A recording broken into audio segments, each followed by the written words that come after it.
விசுவாசம்லாம் அவசியம் கிடையாது. நம்ம விசுவாசிக்கிறோமா இல்லையான்றது முக்கியம் கிடையாது. கடவுள் வந்து யாருக்கு சுகத்தை கொடுக்க விரும்புகிறாரோ கொடுக்குறாரு, சிலர் கொடுப்பார், சிலர் கொடுக்க மாட்டார். இதெல்லாம் யாரு கண்டா? இது நம்ம விசுவாசத்துக்கும் இதுக்கு சம்மந்தம் இல்லைன்னு தப்பு. நம்ம தேவனிடத்தில் சுகம் பெறுறோமா இல்லையா என்பதில் நம்முடைய விசுவாசத்துக்கு ஒரு முக்கிய பங்கு இருக்கு. விசுவாசம் இல்லாமல் தேவனை பிரியப்படுத்துவது கூடாத காரியம். விசுவாசம் இல்லாமல் எதையுமே தேவனிடத்திலிருந்து பெற முடியாதுன்னு யாக்கோபு 1:6-8 சொல்லுது. விசுவாசம் அவசியம். விசுவாசம் அவசியம் என்பதற்கு ஒன்றும் இல்லை. நீங்கள் இயேசுடைய அந்த சுகமாக்கும் ஊழியத்தையே பாருங்க. நம்முடைய ஆண்டவராக இயேசு சுகமாக்கினப்போ சில காரியங்களை சொல்லுவார். சுகமாக்குறது மட்டும் இல்லாமல் சில பதங்களை சொல்லி சுகமாக்குவார் பாருங்க. அதை பார்த்தீங்கனாலே விசுவாசம் எவ்வளோ முக்கியம்னு நீங்கள் புரிஞ்சுப்பீங்க. ஒரு பதம் என்னன்னா, உன் விசுவாசம் உன்னை ரட்சித்தது. எல்லாம் சொல்லுங்க, உன் விசுவாசம் உன்னை ரட்சித்தது. அதாவது சுகமாக்கிட்டு என்னன்னு சொல்லுவாரு, உன் விசுவாசம் உன்னை ரட்சித்ததுன்னா திரும்ப ரட்சித்ததுன்றத ஆவிக்குரிய அர்த்தத்தில் எடுத்துக்காதீங்க தயவு செய்து. சில கிறிஸ்தவங்க வந்து ஃபுல்லாக ஆவிக்குரிய மேகங்களில் மிதங்கிட்டு இருப்பாங்க. சில நேரம் ரட்சிப்பினாலே ஆவிக்குரிய அவ்வளோதான் அப்படின்ற மாதிரி. இல்லை, ரட்சிப்புன்ற வார்த்தை பைபிளில் ரொம்ப விரிவான அர்த்தத்தோட பயன்படுத்தப்படுது. Context determines the meaning.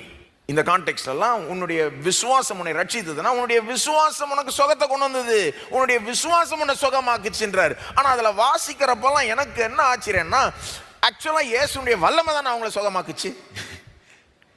இயேசு தானே சுகமாக்குனாரு. இப்போ ஏன் இவர் வந்து, இப்போ நான் அதை சொல்கிறேன்னா எப்படி சொல்லியிருப்பேன், நான் இயேசு கிடையாது, ஆனால் இயேசுவை பற்றி நான் எழுதுறேன்னா இயேசுனுடைய இரக்கமும் அந்த வல்லமையும் அவர்களை சுகமாக்குச்சுன்னு சொல்லியிருப்பேன். ஆனால் இயேசு எப்படி சொல்கிறார், ஓ விசுவாசம் ஒன்றா ரட்சித்தது. எத்தனை முறை அந்த மாதிரி சொல்றாரு. என்ன பண்றாரு, வேணுக்குனே விசுவாசத்தை வலியுறுத்துறாரு. அவருக்கு தெரியும் அவருடைய வல்லமை தான் சுத்தமாக்குச்சுன்னு, அவருடைய இறக்கம் தான் இதுக்கு காரணம்னு. ஆனால் அதை வலியுறுத்த விரும்பல அவரு. அதுக்கு பதில் என்னத்தை வலியுறுத்துறாரு, உன் விசுவாசம் அப்படின்றாரு. உன் விசுவாசத்தில் முக்கிய பங்கு இருக்குதுல்ல, உன் விசுவாசம் உன்னை ரட்சித்தது. எத்தனை பேர்ட்டு இதை சொல்றாரு. உதாரணத்துக்கு அந்த 12 வருஷம் பெரும்பாடுள்ள ஸ்திரீ மார்க் 5ஆம் அதிகாரத்தில், அல்லது கண்ணு தெரியாத பர்த்திமேயு லூக் 18ஆம் அதிகாரத்தில், அல்லது அந்த 10 குஷ்டரோகியில் ஒரு குஷ்டரோகி குணமாயிட்டு திரும்ப வரான் இல்லையா. ஒரு முறை 10 குஷ்டரோகி இயேசுட்ட வந்தாங்க லூக்கா 17ஆம் அதிகாரத்தில். 10 பேரையும் குணமாக்கிட்டாரு. ஆனால் ஒருத்தன் மட்டும் வந்து திரும்ப தேங்க்ஸ்ன்னு சொல்கிறான். அவன்கிட்ட கொஞ்சம் விளக்கம் கொடுக்குறாரு, உன் விசுவாசம் உன்னை ரட்சித்தது. ஸோ அந்த பதத்தை பார்த்தீங்கன்னா விசுவாசத்துடைய முக்கியத்துவத்தை புரிஞ்சுக்கலாம். விசுவாசம் முக்கியம், அவசியம்.